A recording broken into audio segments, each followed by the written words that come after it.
கிறிஸ்துக்குள் மிகவும் பிரியமான தேவ பிள்ளைகளை, பரலோகமான நிகழ்ச்சியின் மூலம் உங்களை சந்திப்பதில் என் இருதயம் கர்த்தருக்குள் மிகுந்த மகிழ்ச்சி அடைகிறது.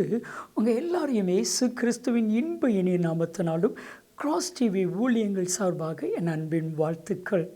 பிரியமான தேவ பிள்ளைகளை, இன்றைய பரலோகமான மறைவான கண்ணியில் நீங்கள் அகப்படுவது இல்லை. இன்றைக்கு உங்களை ஏதாவது ஒரு பிரச்சனையில் மாட்டிவிட வேண்டும், ஏதாவது ஒரு சூழ்ச்சியில் நீங்கள் அகப்பட வேண்டும் என்று சொல்லி மனிதர்கள் உங்களுக்கு மறைவாய் கண்ணி வைக்கிறார்கள். நான் உங்களுக்கு ஒரு வார்த்தை சொல்லட்டுமா?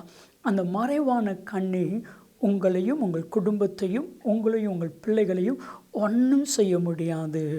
வேதம் சொல்லுகிறது, சங்கீதம் 38:12 வாசிக்கும் பொழுது, என்னுடைய பிராணனுக்கு எதிராக கண்ணி வைக்கிறார்கள், என் பிராணனுக்கு எதிராக கண்ணி வைக்கிறார்கள், ஆனால் அந்த கண்ணி தெரிப்பட்டது. பிரியமானவர்களே, உங்களுக்கு விரோதமாய் இந்த கண்ணி வைக்கிறார்கள்னா மறைவான கண்ணி, உங்களுக்கு தெரியாது. யோசித்து பாருங்கள், யானையை பிடிக்கணும்னா ஒரு பெரிய குழியை தோண்டுவாங்களாம். அந்த பெரிய குழி முழுவதையும் கம்புகளை வச்சு என்ன செய்வாங்களாம், அடுக்கி அதுக்கு மேலே சிறகுகள், எல்லைகள் எல்லாத்தையும் போட்டு காட்டில் இருக்கிற அதே மாதிரி வச்சுருப்பாங்க. அதில் யானைக்கு பிரியமான பழங்களை கொண்டு வைப்பார்கள். வேகமாக யானை வரும் பொழுது அந்த மறைவாய் வெட்டின அந்த குழியிலே அந்த யானை விழுந்து விடும். யானையை பிடிக்க முடியாது. அது ஏன் யானையை எல்லோரும் சேர்ந்து பிடிக்க முடியாது? அதுக்கு அவ்வளவு பலன் இருக்கிறது. இன்றைக்கி உங்ககிட்ட மோதிரக்கு அவர்களுக்கு பலன் இல்லை, உங்களை எதிர்த்து நிற்பதற்கு பிசாசு பலன் இல்லை. ஆகையால் முதுகுக்கு பின்னாடி கொடி உங்களுக்கு தெரியாமல் மறைவான கண்ணி வைக்கிறார்கள். ஆனால் அவைகள் உங்களை ஒன்றும் செய்ய முடியாது. எனக்கு தெரியும், ஒரு தேவனுடைய மனிதர் அவருடைய பெயரை கெடுப்பதற்காக இல்லாத பொல்லாத காரியங்களை சொல்லி அவரை வேதனைப்படுத்தினார்கள்.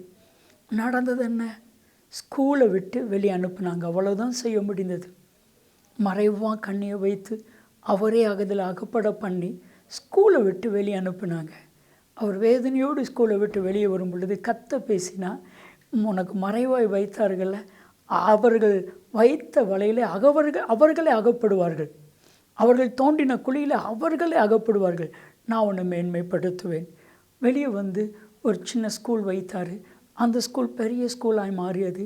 அந்த ஸ்கூலில் நூற்றுக்கணக்கான பேர் ஒர்க் பண்ண ஆரம்பித்தார்கள். ஸோ அவர் மறைவான கண்ணி அவருக்கு வைக்கலைன்னா அவர் சாதாரணமாக அந்த ஸ்கூலில் வாத்தியார் இருந்திருப்பார். இன்றைக்கி ஒரு பெரிய முதலாளியை கற்று மாற்றி விட்டான். பிரியமானவர்களே, உங்களுக்கு பிராணனுக்கு எதிராக கண்ணி வைக்கிறார்களா? கவலைப்படாதீர்கள், ஒன்றும் செய்ய முடியாது. இன்னும் ஒரு சில கண்ணி உங்கள் கால்களுக்கு கண்ணி வைக்கிறார்கள். வேதம் சொல்லுகிறது, சங்கீதம் 57:6 வாசிக்கும் பொழுது, மறைவாய் என் கால்களுக்கு கண்ணி வைக்கிறார்கள். எதிலையாவது நம்ம கால் மாட்டிக்கூடாதா? நம்ம பிள்ளைகள் மாட்டிக்கொள்ள மாட்டோமா? நம்மளுடைய ஊழியம் மாட்டிக்கொள்ளாதா? நம்மளுடைய குடும்பம் மாட்டிக்கொள்ளாதா? நான் சொல்லட்டுமா, எதுலேயுமே நீங்கள் மாட்டிக்கொள்ள மாட்டீங்க. பண பிரச்சனையில் மாட்ட மாட்டீங்க, தேவையில்லாத பிரச்சனையில் மாட்ட மாட்டீங்க.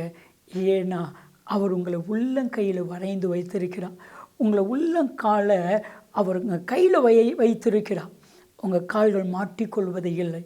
பிரியமானவர்களே, உங்களுக்கு விரோதமாக கண்ணி வைக்கிறவர்கள் அந்த கண்ணியில் மாட்டிக்கொள்வார்களே தவிர, நீங்களோ உங்களுடைய சூழ்நிலைகளோ அந்த கண்ணியில் மாட்டிக்கொள்வதில்லை. ஆனால் நல்ல ஒரு காரியம் நான் உங்களுக்கு சொல்கிறேன்.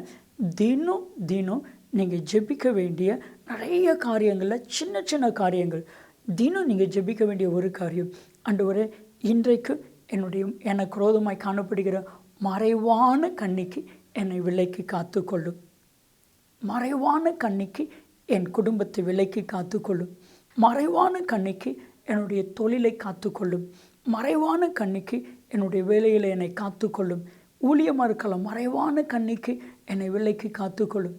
ஒரு தேவ மனிதர், சில பேர் தேவனுக்கு விரோதமாக எழும்பினவர்கள் அந்த ஊழியக்காரரை ஃபோன் பண்ணி அழைச்சி எங்கள் வீட்டுக்கு ஜெபிக்க வரணும்னு சொல்லி அவரை அடித்து கை காலெல்லாம் உடைக்கிறாங்க.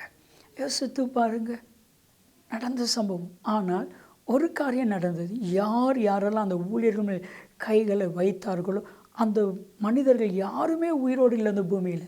வேதம் சொல்லுகிறது, சங்கீதம் 64:5 வாசிக்கும் பொழுது, மறைவான கண்ணி வைப்பதற்கு ஆலோசனை பண்ணுகிறார்கள். அந்த கண்ணி அவர்களுக்கு தெரியாது என்று நினைக்கிறார்கள். பிரியமானவர்களே, உங்கள் வாழ்க்கையில் கண்ணி வைத்து உங்களை பிடிபட வேண்டும் என்று நினைக்கலாம்.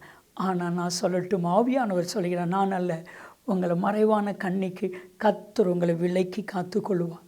சொந்தமோ பந்தமோ உற்றமோ உலகமோ யாரும் உங்களை கண்ணினால் நினைச்ச முடியாது, அகப்படுத்த முடியாது.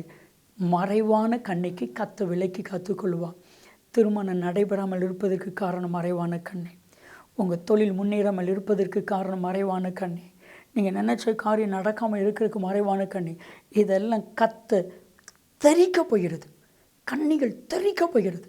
உங்கள் வாழ்க்கையை கர்த்தர் ஆசீர்வதிக்க போகிறார். என்னோடு கூட இணைந்து ஜெபிக்கலாம். அன்பின் தகப்பனே, இந்த நாளிலும் பரலோகமான நிகழ்ச்சியின் மூலமாக உடைய அன்பு பிள்ளைகள் ஒவ்வொருவரோடு கூட பேசினேன். மறைவான கண்ணிக்கு விலக்கி காத்துக்கொள்கிறதற்காக நன்றி. மறைவான கண்ணியிலே நீ அகப்பட மாட்டாய் என்று சொன்னேன். பிராணனுக்கு குரோதமாய் மறைவான கண்ணி, கால்கள் குரோதமாய் மறைவான கண்ணி, மறைவான கண்ணி வைப்பதற்கு ஆலோசனை பண்ணுகிறார்கள். அத்தனையும் அபதமாக்கட்டும். இயேசுவின் நாமத்தில் ஜெபிக்கிறோம் ஜீவனுள்ள பிதாவே, ஆமென், ஆமென். நீங்கள் கண்ணில் அகப்பட மாட்டீங்க. நன்மையும் கிருபையும் ஆசீர்வாதம் நிச்சயமாக உங்களை தொடரும்.